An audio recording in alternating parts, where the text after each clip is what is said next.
चलिए स्टूडेंट्स, आज हम करेंगे क्लास 10th मैथ्स की एक्सरसाइज 9.1 का क्वेश्चन नंबर 9। क्वेश्चन में हमसे कहा गया है एक बिल्डिंग है एंड एक टावर है। ठीक है, तो ये बना लिया हमने ग्राउंड। ग्राउंड के ऊपर यहां पर ये बिल्डिंग है एंड यहां पर ये टावर है। ठीक है, ये हमारा बिल्डिंग है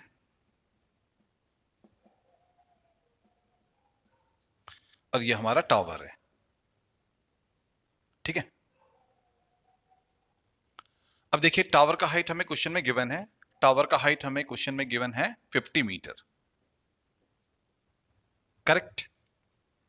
क्वेश्चन में हमसे कहा गया है कि जब हम टावर के फुट से जब हम टावर के फुट से बिल्डिंग के टॉप को देखते हैं तो जो एंगल ऑफ एलिवेशन बनता है वो बनता है 30 डिग्री।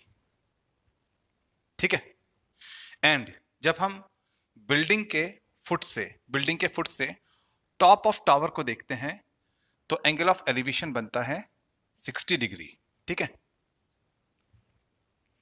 तो हमने बताना है कि जो ये बिल्डिंग है ना, इसका हाइट कितना होगा। ठीक है, तो हमने क्वेश्चन में बिल्डिंग का हाइट निकालना है। अब नेमिंग कर लेते हैं। मान लेते हैं कि जो बिल्डिंग है वो है ए बी एंड जो टावर है ये है सी डी। अब देखिए स्टूडेंट्स, ये जो बिल्डिंग है ये भी ग्राउंड के ऊपर वर्टिकली स्टैंड करता है तो यहां पर भी 90 डिग्री का एंगल होगा।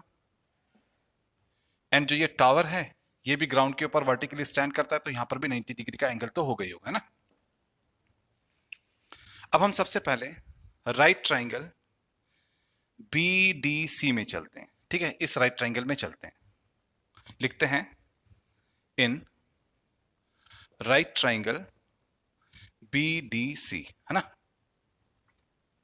अब देखिए इस right triangle B D C में यहां पर एंगल है तो एंगल के अपोजिट तो ये परपेंडिकुलर होगा, तो ये यहां पर परपेंडिकुलर होगा। नीचे यहां पर ये बेस है ना।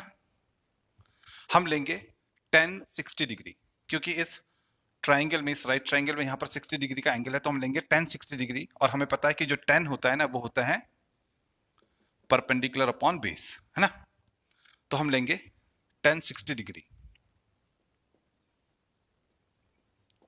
अब क्योंकि जो 10 होता है वो होता है परपेंडिकुलर अपॉन बेस। परपेंडिकुलर यहां पर सी डी है, बेस यहां पर बी डी है, तो परपेंडिकुलर अपॉन बेस हो जाएगा C D upon B D, है ना। अब देखिए स्टूडेंट्स, हमें अच्छी तरीके से पता है 10-60 डिग्री होता है √3। आपने अच्छी तरीके से याद रखना है कि अगर हम ट्रिग्नोमेट्रिक टेबल को याद नहीं करेंगे, अगर हमें ट्रिग्नोमेट्रिक टेबल नहीं आता है तो हम ऐसे क्वेश्चन को सॉल्व नहीं कर सकते।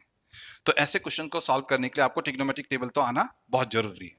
तो प्लीज आप ट्रिग्नोमेट्रिक टेबल को तो अच्छी तरीके से लर्न कर लीजिए। ठीक है, अब देखिए यहां पर है 10-60 डिग्री, तो 10-60 डिग्री होता है √3। अब यहां पर है सी डी।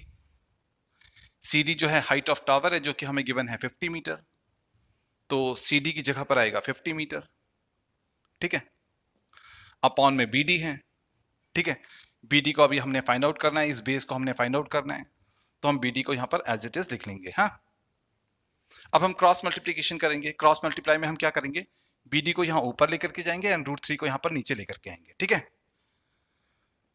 तो बी डी यहां पर क्रॉस में मल्टीप्लाई होगा तो यहां पर बी डी ऊपर आ जाएगा। ठीक है, ये डिवाइड में है तो दूसरी तरफ जाएगा तो मल्टीप्लाई में जाएगा, एंड यहां पर √3 मल्टीप्लाई में तो ये डिवाइड में आ जाएगा, तो ये 50 के नीचे डिवाइड में आ जाएगा √3। हाँ, तो देखिए यहां पर हमारे पास में इस बेस BD का लेंथ आ गया 50 अपॉन √3 मीटर, तो हमने बेस को निकाल लिया 50 अपॉन √3 मीटर। अब हम चलेंगे इन राइट ट्राइंगल ABD, इस वाले राइट ट्राइंगल में चलेंगे। ठीक है, तो लिखते हैं इन राइट ट्राइंगल ABD, है ना। अब देखिए इस राइट ट्राइंगल ABD में यहां पर एंगल है, जहां से हम बिल्डिंग को देख रहे हैं ना, यहां पर वो एंगल है, तो इसके अपोजिट ये परपेंडिकुलर होगा एंड नीचे तो ये बेस होता ही है ना। यहां पर भी हम लेंगे 10, हम लेंगे 10-30 डिग्री, तो हम लेने जा रहे हैं 10-30 डिग्री। और हमें पता है कि जो 10 होता है वो होता है परपेंडिकुलर अपॉन बेस। इस वाले राइट ट्राइंगल में यहाँ पर एंगल है, इसके अपोजिट ये परपेंडिकुलर है, ये बेस है। परपेंडिकुलर हमारा ए बी है, बेस हमारा बी डी है, तो परपेंडिकुलर अपॉन बेस हो जाएगा A B upon B D, है ना। परपेंडिकुलर अपॉन बेस हो जाएगा A B upon B D. अब देखिए यहां पर है tan 30 डिग्री, हमें अच्छी तरीके से पता है tan 30 डिग्री होता है 1/√3, करेक्ट। एंड यहां पर है A B height of building है जिसे हमने फाइंड आउट करना है, तो हम ए बी को तो यहां एज इट इज लिख लेंगे, ठीक है। अब यहां पर है बी डी हमारा है 50/√3, है ना। बी डी हमारा है 50/√3। अभी हम बी डी को एज इट इज लिख लेते हैं। बी डी को अभी हमने एज इट इज यहाँ पर नोट डाउन कर लिया। अब हम क्रॉस में ना बी डी को यहाँ पर ऊपर मल्टीप्लाई कर लेंगे, है ना। तो बी डी बन जाए, यहाँ पर हो जाएगा बी डी अपॉन में √3 तो है ही है, एंड यहां पर हमारे पास में है ए बी, करेक्ट। अब आगे सॉल्व करते हैं। अब देखिए यहां पर हमने बी डी को एज इट इज इसलिए लिखा क्योंकि जो बी डी है ना वो 50/√3 है ना। तो यहाँ पर 50/√3 लिखते हैं, फिर उसे ऊपर लेकर के आते हैं, थोड़ी दिक्कत होती है, तो हमने बी डी को यहाँ पर बी डी रहने दिया। बी डी को यहाँ पर क्रॉस में हमने 1 के साथ में मल्टीप्लाई कर दिया, तो यहाँ पर आ गया बी डी। अब देखिए बी डी का वैल्यू हमारे पास में है 50/√3, तो बी डी की जगह पर आएगा 50/√3। नीचे पहले ही एक √3 है, यहाँ पर पहले से ही यहाँ पर √3 है, तो एक नीचे √3 और आ जाएगा ना। बी डी की जगह पर आ गया 50/√3, जिसे यहां पर हमने लिख लिया। नीचे यहां पर एक √3 पहले से ही था, तो उसको भी हमने नीचे यहां पर लगा लिया, ठीक है। एंड राइट हैंड साइड में हमारे पास में ए बी तो है ही ना, ए बी है, ए बी को हमने लिख लिया।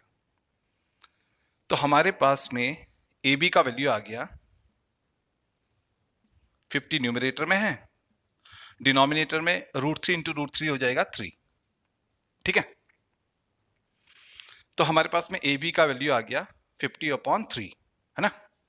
अब 3 से 50 को डिवाइड कर लेते हैं। 3 से 50 को डिवाइड करेंगे तो 3 1 जा 3 आएगा, माइनस करेंगे तो 2 आएगा, 0 को कैरी डाउन करेंगे, है ना। एंड 3 6 जा होता है 18, तो रिमाइंडर बचेगा 2, ठीक है। तो रिमाइंडर यहां पर बच गया 2।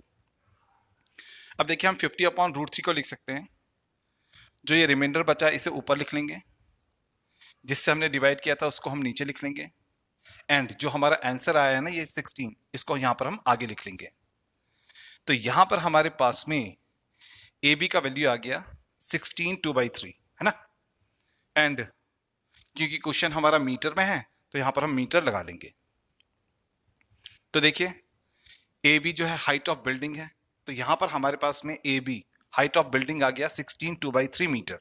और क्वेश्चन में हमसे हाइट ऑफ बिल्डिंग को फाइंड आउट करने के लिए कहा गया था, तो हमारे पास में हाइट ऑफ बिल्डिंग आ गया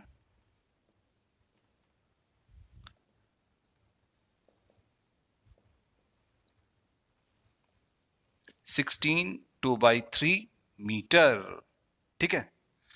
तो ये आ गया हमारे इस क्वेश्चन का फाइनल आंसर। यहां पर हमने हाइट ऑफ बिल्डिंग निकाल लिया 16 2/3 मीटर। आई होप स्टूडेंट्स आपको ये क्वेश्चन अच्छी तरीके से समझ में आ गया होगा। काफी इजी क्वेश्चन है, ऐसे क्वेश्चंस बोर्ड एग्जामिनेशन में आते हैं, ऐसे क्वेश्चन का प्रैक्टिस तो आपको 100% होना ही चाहिए। आपके बुक के जितने भी क्वेश्चंस हैं ना वो तो आपको अच्छी तरीके से आने ही चाहिए, ठीक है। अब हमारे इस वीडियो को आप लाइक कीजिए, शेयर कीजिए, हमारे चैनल को सब्सक्राइब कीजिए। हम इसी प्रकार से जितने भी इंपॉर्टेंट क्वेश्चंस आपके बुक के हैं, ठीक है, उनके सॉल्यूशंस जल्दी से जल्दी आपके पास में भेजेंगे। और बोर्ड एग्जामिनेशन में जैसे क्वेश्चन आते हैं, जो इंपॉर्टेंट क्वेश्चंस होते हैं, उनके भी सॉल्यूशन बना करके जल्दी से आपके पास में भेजेंगे। तो मिलते हैं नेक्स्ट वीडियो में।